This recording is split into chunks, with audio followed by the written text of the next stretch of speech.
Welcome back. Long awaited. Everybody in the world has been waiting for episode number whatever of the Mind of the Mustang. How long has it been? I think this is 11. I'm Isaiah Guzman. I'm your host with our co-host here, your athletic director, Dusty Moniz. Say what's up, Dusty. What's up? Yeah, we've been gone for a while. If you had any misgivings about us being professionals, you know now that we're not, because I think we've been out for like a month here. So we're trying to grow this thing, but I had the flu a couple times and then just life happened and whatever. So here we are, we're back. But I think it's perfect timing. Our guest today is, I'm just going to get right into it. He's your head boys basketball coach here, Joe Lampkin. And first year on the job. Yes, I'm going to let him get into a little bit about where he came from before he was here. But first year on the job, led the boys basketball team to the CCS playoffs, which is awesome. You guys made it to the second round, right? Lost to Terra Nova, beat San Jose City. Not San Jose City, but beat San Jose. San Jose High. Mm-hmm. And then lost to Terra Nova in the second round, right? Yes, sir. Yep. So, man, I guess people here know you better than I do, but welcome to the show, man. Thanks for having me. I'm super excited. Let's get after it. Whatever you guys want to know. I'm, again, Coach Joseph Lampkin, RC basketball coach here, first year. We had a pretty good season, hoping that the culture continues and we could continue on this good streak, especially with the centennial year coming up. That'd be cool. Yeah, for sure. Yeah. To me, there's a lot of things. You know, I've gotten to know you pretty well, Joe, and I'm just so I feel so blessed to have you as a coach. I know our families and our athletes feel the same way. I know you're a tough coach. I know a lot about you, and I want you to talk about all these things. And I think having that home game this year and go like that atmosphere, talk to me a little bit about like what that meant to you and kind of where you see the trajectory of things. So it was pretty big. You know, I think our first home game, we probably had like 35 fans out. Not that many people. We hadn't, I mean, since December, I believe mid-December, we never lost a home game. So we haven't lost a home game, a game at home since mid-December, way before Christmas. The boys love playing at home in front of the crowd. The cheer, I told Izzy, I was like, hey, next year we're not doing the thing where we see you 3 times. So I don't know if with the cheerleaders, the boys love the cheerleaders, and they played really well with them. It brought the energy, but yeah, to me that was super special. That's kind of what I wanted coming in. I had a lot of ideas in the, when I was brought in the interview process to try to flip the culture of basketball here around. I come from a big basketball family. My parents I'm from Gilroy, California, so my parents run the Gilroy NJB, which is a huge chapter, nonprofit in Gilroy. So I grew up with that. It started when I was in 3rd grade. I went from kind of like a rec league, got a little too competitive. I thought I was like Michael Jordan. So my parents were like, we need to find something different. That's back in the day where you had to like dial up the internet. It took like 10 minutes. And they found this website, National Junior Basketball. And next thing I know, my dad's the chapter director. From the rest is history. I started coaching actually when I was in high school. So because of that, I would help with clinics. My dad has coached me his whole life. He actually loves baseball, but I got him into being a basketball guy. So we went from there. My mom played basketball in high school. My sister was a dancer, so unfortunately she didn't do it. But every Sunday after church, we were in the gym. Since I could remember, it's been a family tradition. I used to always say, hey, you guys Mr. and Mrs. Gilroy, because all we did was basketball. And it kind of brought me to where I am today, blessed enough to see so many different faces. I knew kids that came to Monte Vista. In fact, that's kind of the reason I came here. God works in crazy ways. I'm, coaching kids since they were kindergarten, and then they go to high school at Monte Vista, and they graduate. I still talk to them, tell them, hey, I'm looking for a position. They're like, please go to Monte Vista. I've been considering it for a long time, and then, prayed about it and got brought here, and, one thing led to another. So been really blessed to have the opportunity I have. Like I said, been coached since I was 15. I think I thought I was Phil Jackson when I was 15 too, but a lot of things have changed. I coached a 5th grade team and I was like, I could do anything. Went on to coach at a small little school Actually, I coached at Los Altos High School. I did freshman there. Came back from University of Hawaii for a little bit, and then went on to coach Pack Point in Gilroy, which also had some Monte Vista ties. Like a lot of the kids would come over from Pack Point to Monte Vista, the middle schoolers. So I was the P coach, and did middle school basketball. Then I did high school basketball. Had a good career there. Bounced around. Went to Oakwood High School in Morgan Hill. Did varsity 1 year. Well, I assisted, and then when I took the varsity spot my first year, we ended up getting lucky, and I got blessed with another opportunity, CCS championship, and we took that. So that was really, really cool. That was about 2 years ago. Yeah, 2 years ago now. Surreal feeling, but again, like Dustin talked about, like the home games, they got bigger and bigger and bigger, and I saw it grow from a school that had 100 kids in the high school, and we're having more people in the stands than we do have kids, and that was, we would have NJB night, we would have little camps where our players would, do stuff in the community. And so to me, that's what I saw when I came here. Like, hey, let's get more people from Watsonville to Monte Vista. Do people even know about Monte Vista? Do little kids know that there's this diamond in the rough, I call it, up here in these hills of Watsonville? Because honestly, I used to practice here when I was in high school, and it's so funny. I came for the interview, and I had been in the gym, the main gym, so many times, and I walked the school, and the record from last year went out the window. Everything went out the window. I was like, this is the most beautiful school I've ever seen in my life.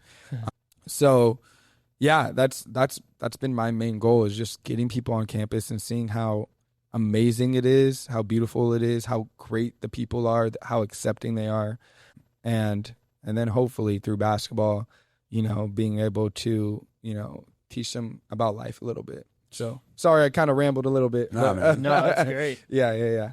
That's awesome. I don't know you that well, so it's cool to hear your heart. I can feel it coming through. So you're saying you coached here, you got kids on the team that you've known since they were kindergartners. So there is a few kids that I've actually coached here, but I was telling Dustin, he was talking about a past player, Lucas Schmidt. I actually had coached Lucas. I remember Lucas Schmidt. Yeah. I coached him in baseball. Oh, no, he didn't play baseball. I'm sorry, I didn't coach him in baseball. Shout out Lucas. No, yeah. No, I did. I'm blowing. Yeah, that's right. No, huge. I was just talking about him the other day, him and Jaffe. Okay. Yeah. I'll send this out to him. When he was around, I think he was in first grade. My funniest thing about him is I've never been taller than Lucas.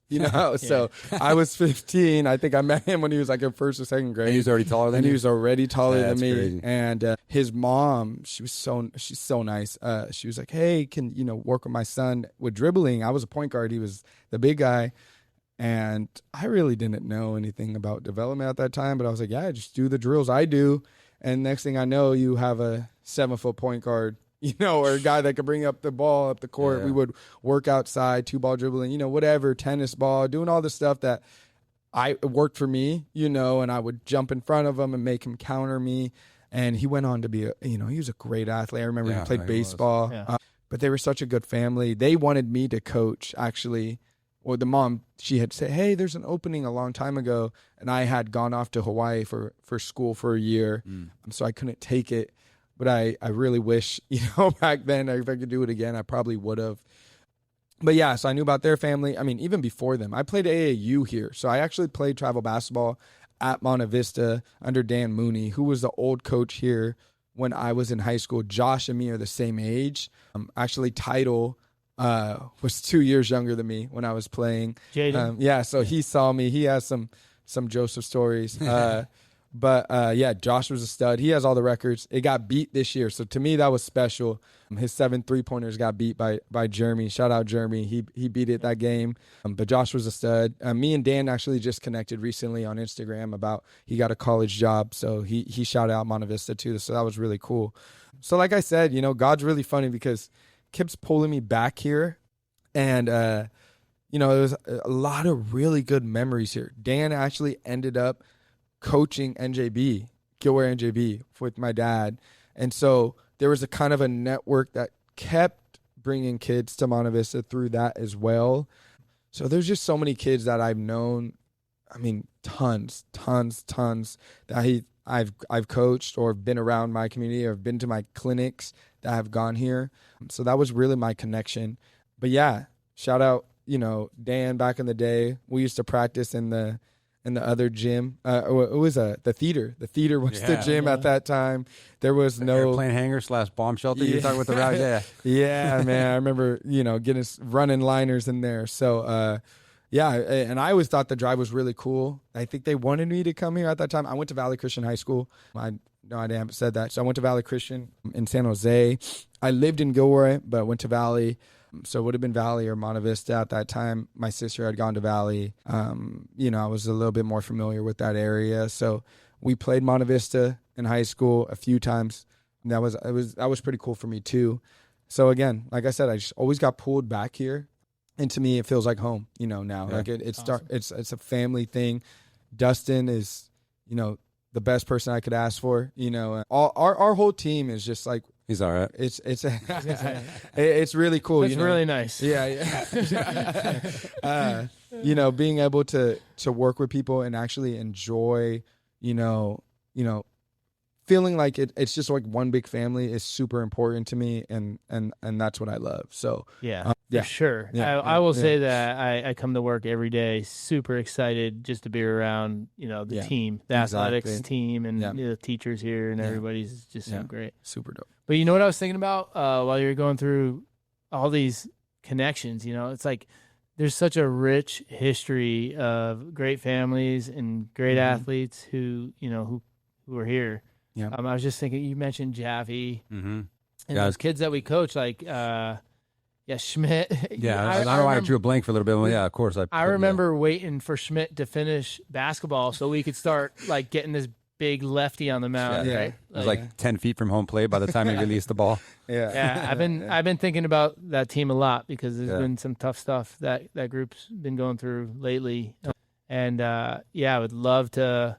These guys keep coming up, right? Like Garrett Lane, somebody was talking about him the other day, and I've actually been texting back and forth with Sam Kent, who's, doing all this stuff with construction and contractors now. Like, so cool. Love to get that group back here. So if you're hearing this and you know any of them, send them this podcast. Alumni game, let's get for them, sure. Yeah, let's get them back here. That's what we need to do is get an alumni game. I would love that. Absolutely. All sports. We'll set that up. I'll talk to the AD. We'll figure it out. There you go.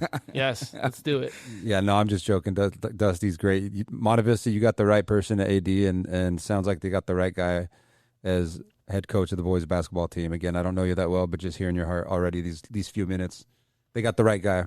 Yep.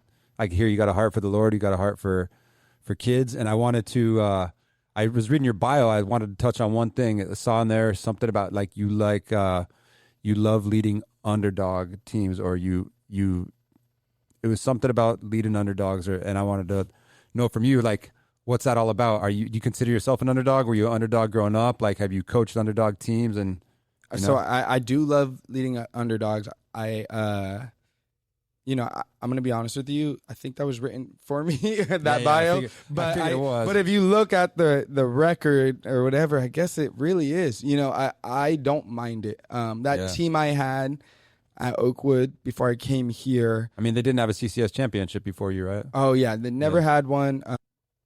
The fun thing about that was the entire team that I had coached, I had been coaching them since I met them around 8th grade in NJB. And they weren't advanced by any means, and they know that, but they're pretty good players. I think all 4 of them could probably play college basketball now. But at that time, we had a rough season. We had injuries. People were getting hurt. And I would just tell them, hey, people are going to start talking. You got to believe, we break family for a reason, right? It's just us. And it ended up really working out. And we had a great run. We made the run at the right time, and they bought in. And it was the same thing at Pack Point. We had you ask anybody, I don't think they have a team anymore, but there was about 14 athletes in the whole school, and all 14 of them play basketball. All of them play baseball. All of them play football. That's it. There was no main sport athletes. A lot of these kids had never played basketball before. So to me, teaching the game and then getting up to speed is something that I actually do love, I guess. I never had really thought about that. I love coaching really good athletes too. But yeah, I guess underdogs to me, it comes natural, I guess. Yeah. I think that's just the situations I've been in. I guess growing up, I was an underdog as well. You know, it's a lot smaller. I come from a family. My family's kind of different. My cousins all lived with me, and my aunt married a 6'6" guy.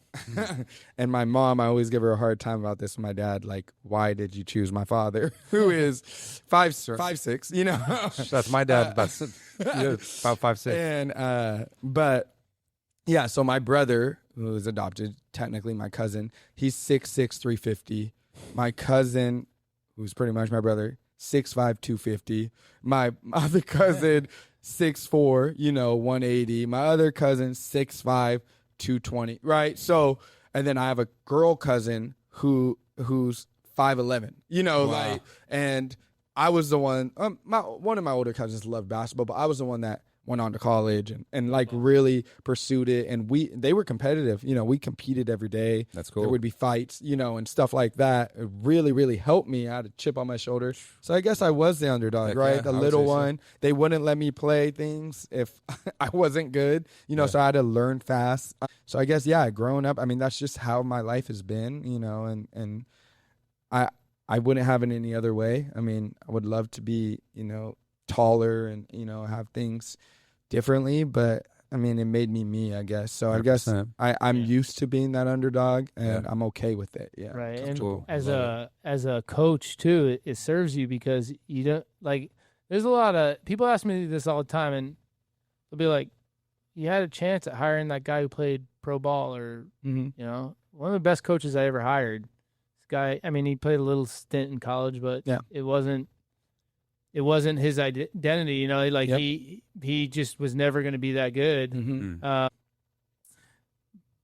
But he got by and did get the opportunity to play in college. Well, why is that? Because he had to be a student of the game. He had to learn how to play the game the right way, had to learn the fundamentals, figure out how to make it work when you don't have all the tools. And I feel like that goes right into, being a good coach because, it's not just easy for you. You had to kind of overcome those things.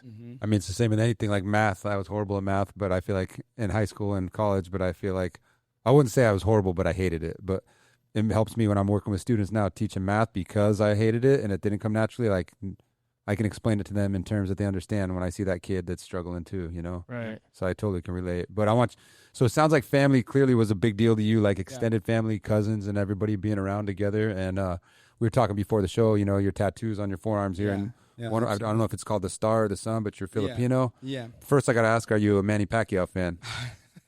What's funny is the Mayweather-Pacquiao fight. All right, so you watched it. All right. You're that true was Filipino, though.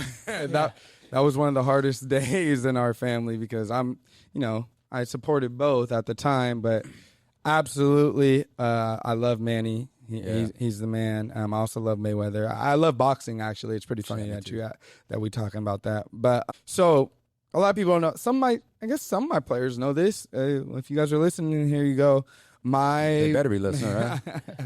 My mom was actually born in Manila. My grandpa was in the Navy. So she was born in Manila, then moved to Hawaii. She grew up in Hawaii. But when she got married, my great-grandmother came over and, met my mom. And my mom's like, you should come live with her. One thing led to another. Pretty much when my parents were at work, my mom worked for a dental office. My dad's a cinematographer, producer, director.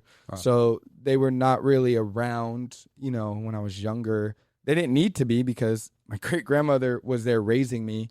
And in my family, I get a lot of flack for being the favorite, because culturally, she cooked 5-star meals. I'm not gonna lie to you. I woke up and had big time meals, and they'd be like, "She's on your beck and call," all this stuff. But really, I just at least you ate. My kids don't eat. I really was the one just hanging out with her all day, watching her soap operas, going on walks, and it actually, I'm not joking with you. It taught me how to be patient, like talking to someone who doesn't know English, and I'm 6 years old and I'm like, hey, can I change the channel?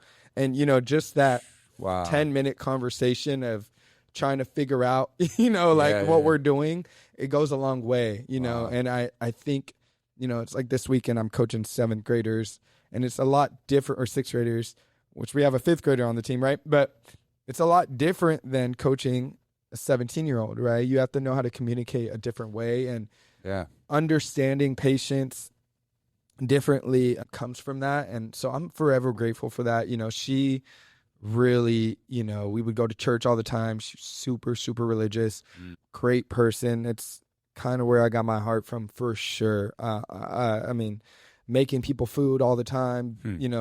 I learned a lot of things that I thought were normal. I found out my friends, didn't walk with their grandmas every day, around the neighborhood and knock on people's doors and give them food and, stuff like that. It was something that I had learned after she left me that, it became a habit, and I actually enjoyed doing it. Wow. So yeah, that was my family. Again, like I said, my cousins live with me. My mom's sister also married into an African-American family. So all my cousins look like me as well. It's really funny, but they're just a lot bigger and taller, and weigh a little bit more. But we're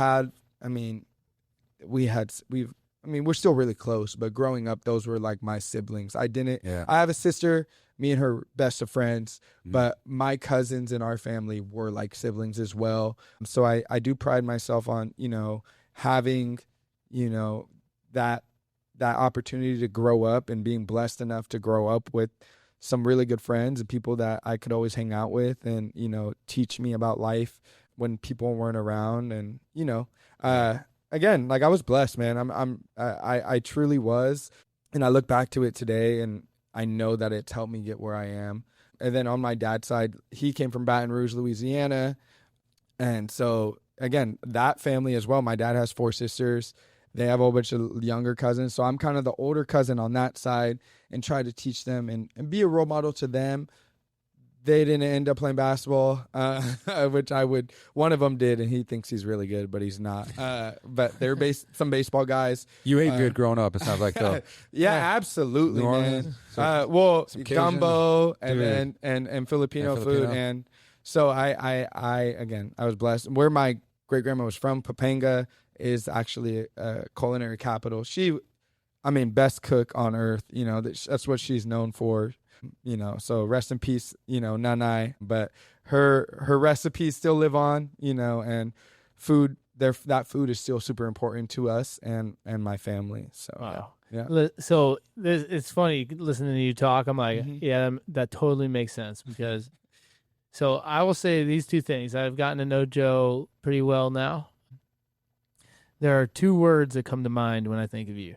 All right. And one, you're going to be like, yeah. The second one, you might be like, huh.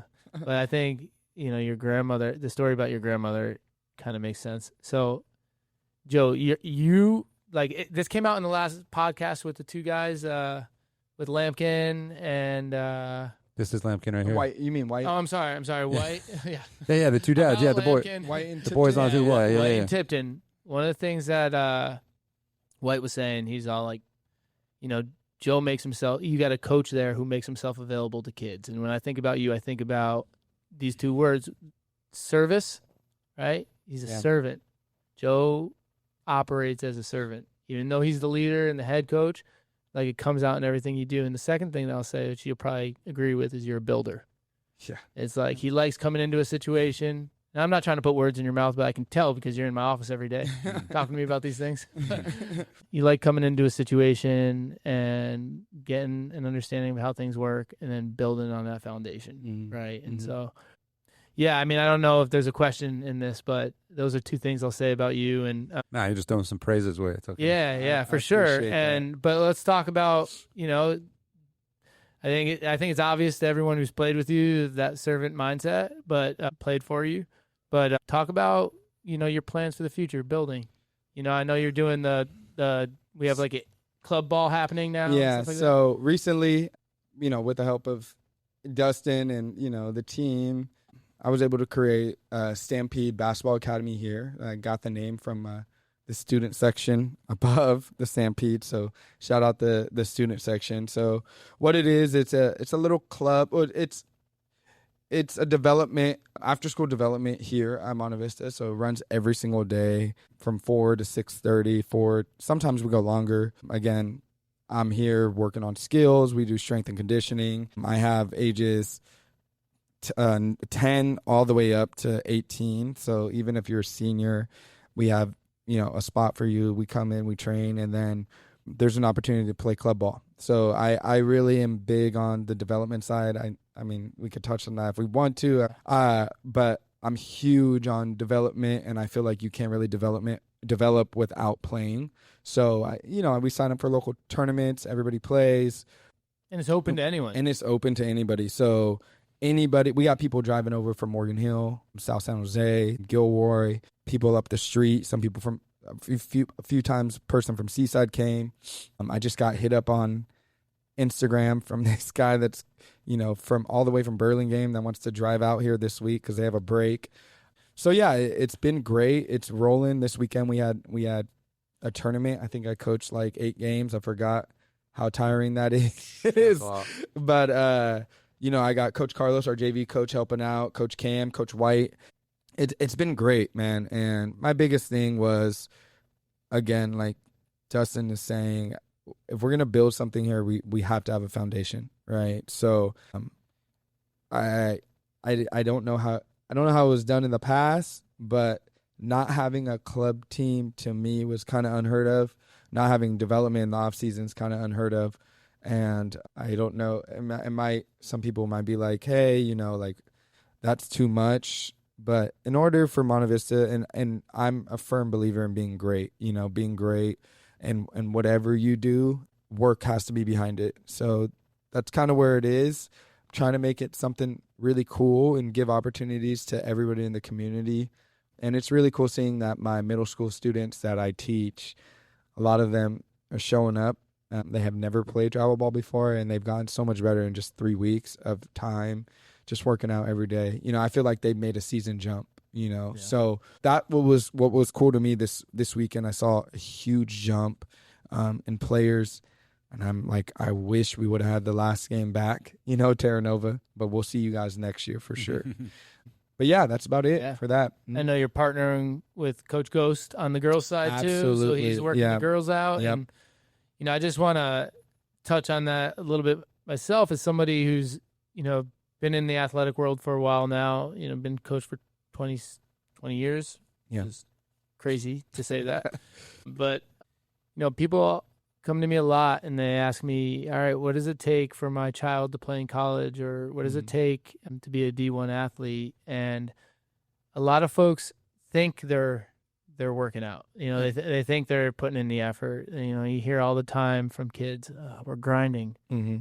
If you're not grinding 5 to 6 times a week, that's not the grind. Mm-hmm. And the kids who are getting to that level, they're doing that. Yeah. And it's not for everybody. That's the thing. And high school sports don't have to always be that way. I'm not suggesting that every high school athlete should be doing that. But if you're at, we talked to a recruiter, our last podcast was with Garrett, who's a recruiter. And it's like, but if that is what you want, and that is a goal, then the time commitment and the effort and the intentionality behind it is immense. It really is, because it's such a high level. Absolutely. And I also think that the intentionality of how you work is really important, especially, I'll get a lot of kids that are like, oh, I did this today, and I worked really hard, but I'm like, okay, you're working hard. It's great to work hard, but what are you actually working on? So that's also an important thing. So like when I say, like to build a program, you have to have someone there for strength and conditioning. You have to have someone there to make sure, they're getting faster. They can't just be bodybuilders, playing. They have to be athletic, right? And it's the same thing even in sports. I mean, it's the same thing in school, right? That's why we have different subjects, right? So I think that's also been a thing is social media is a great thing. I love social media, but some people just get wrapped up in, oh, I worked a lot instead of how I worked, and what am I doing? Is this game focused? Is this a shot I'm going to take in the game? Is this what I'm going to do to help my team this year, right? So that's kind of something I really am really intentional about with my players. Like, okay, now you guys are working, but don't just go shoot around, document something, tell me what you've done and have a plan. Let's sit down and have a plan, right? So absolutely what Justin's saying, like working hard is super important. And that's, again, underdog mentality. Working smarter, not harder too. Because baseball, I used to tell the guys like when they're in the hitting stations up at the field too, like they're hitting the ball on the tee and they're just being lazy. Like, you got 1,000 reps today, but 990 of them sucked. Like, absolutely. So I would rather you get 10 perfect reps, create that muscle memory on a perfect rep, than for you to get 1,000 imperfect reps. Right. Absolutely. And so I'm all about and fire. When I used to be in fire, work smarter, not harder too. There's always Yeah. Don't swim against the current. Exactly. Exactly. There's a right way to do it, and I think, that's been a big thing that we've talked about a ton, you and I, because it's, we really want to train in 3 years from now, outside of the missional element of what we're doing. So, and I think this part of it is missional, but like I first and foremost, and I know you feel the same way. It's like, we want to spread the gospel by the way we operate in athletics here. Absolutely. Right? We want people to play for us and see our teams and feel like, oh my gosh, that is the city on the hill, right? That is a light in the darkness. Like, that's what we are hoping comes from our athletic program. But alongside of that is excellence, right? Like, we want to do everything for his glory, and excellence is part of that. And 3 years from now, in the excellence department, what I hope people know about Monte Vista or feel like is true about Monte Vista is that you can go there and you can develop. We are developing our athletes, the ones who want to play at that next level, better than anybody around. Yep. And we talk about training, speed and agility, weight, and strength and conditioning. Like, I want us to be known for that. Yep. And I think we're working towards that, and we will have some information about that stuff shortly. Yep. cool, man. Yeah. Well, thank you for coming on with us. I don't think I got anything else, Dusty, unless you do. I was thinking what you said earlier, Joe. You said that this place, you call it a diamond in the rough, but I feel like Monte Vista is actually just a straight diamond. Not really in the rough, because everybody that comes here when they see this campus, like you said, is like that's the deal sealer. You come here and you're like, this place is beautiful. But it's not just beautiful, because I think there's more to a place than that. There's something that people feel when they're on the campus, right? You feel the Lord's presence, and I think you did, but it sounds like Monte Vista got themselves I'll say this. a diamond too. I've been to a lot of schools. I went to a great high school that was also beautiful. Feeling like you're a part of a community that is loving and accepting, and you feel Christ here, regardless of how it looks. The people here are great, so that's what I instantly felt. I'm a big I go off my feelings a lot, The vibes guy. Yeah, like even when I coach, some people are like, "Are you sure you want to leave so and so in?" And I'm like, "Trust me on this."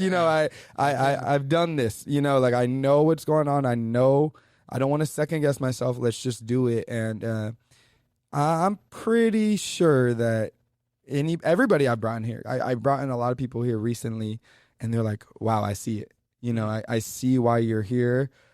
Meeting people, just they like it. They love it, actually, and I love it too. I couldn't be more grateful for the opportunity, and I'm excited to keep building. Yeah. Yeah. I guess maybe we end it like this. You got what do you want to say to your players and your future players? 30 seconds. Wow. I was not prepared for this one. Anybody could be a next level basketball player, but being a next level person is more important, right? So, and being a next level person will make you a next level basketball player. That's about it. That's good. Awesome. Some good wisdom you just dropped. Yeah. Should we tell them who the new football coach is before we Send this? That's on you, homie. Do it if you. We'll wait. All right. Yeah, you sure? You sure? Yeah, let's end it. I said Yeah, we can edit it Listen out. next time to find out. Yeah, no, that's a good. Yeah, There we cliffhanger. go. No, do it like. All right, there you go. We got our. He had it right. That's the way. Joe right. should be a part of this thing. Yeah, cliffhanger. So next time you're gonna announce it or what? Maybe. I mean, we. Depends on when we record this. Yeah, just say yeah, because you can hold. That's right. Next podcast. Because you can hold a podcast back for like a week or 2 weeks. Yeah, there we go. You never know. You get the flu. So you have to listen. Before we go though, Cassius though, just give me. So you said you love boxing. Your middle name's Cassius, right? Yes, sir. Does that have anything to do with Cassius Clay? My dad tried it. I don't know if I'm supposed to AKA tell Muhammad this. Ali. I don't know if I'm supposed to I'm tell a this big story. Muhammad Ali fan. So here we go. My dad tried to name me Cassius Clay Lampkin No when I came way. out the womb, and my mom said, Wasn't absolutely having not. You will be named after your father, Joseph. That's and funny. he was like, we'll keep in Cassius. So they got- came to agreement. But my son, if I have one day, hopefully in the future, will be named Cassius. That's awesome. I already told my fiance that. She knows. So Is that because it's your middle name or because you love of boxing or both? both. Okay. I also love Muhammad Ali. I love the name. So Sick name, if I could do it again, I was at the time, I'd be like, no, I'm going by Cassius. You That's know, good. and Yeah, I think my dad loved it too. So That's cool. I got to be at Ali's funeral. I used to write for newspapers, so I was at Ali's funeral in Louisville. It was pretty oh my amazing. It goodness, was powerful. you Yeah. got the coolest life ever. Him and Joe Frazier. I was at Joe Frazier's funeral too. Wow, It was wow, It wow, was cool. really cool. Right on, man. Yep. Thank you for coming. I forgot to do this at the start, but check us out on Spotify, Apple Podcasts, YouTube. Anything else? Am I That's it. forgetting anything? No. All right, y'all. All right, Right on, man. Thank you for coming on. absolutely. See you Thanks guys for next having time. me. Mhm.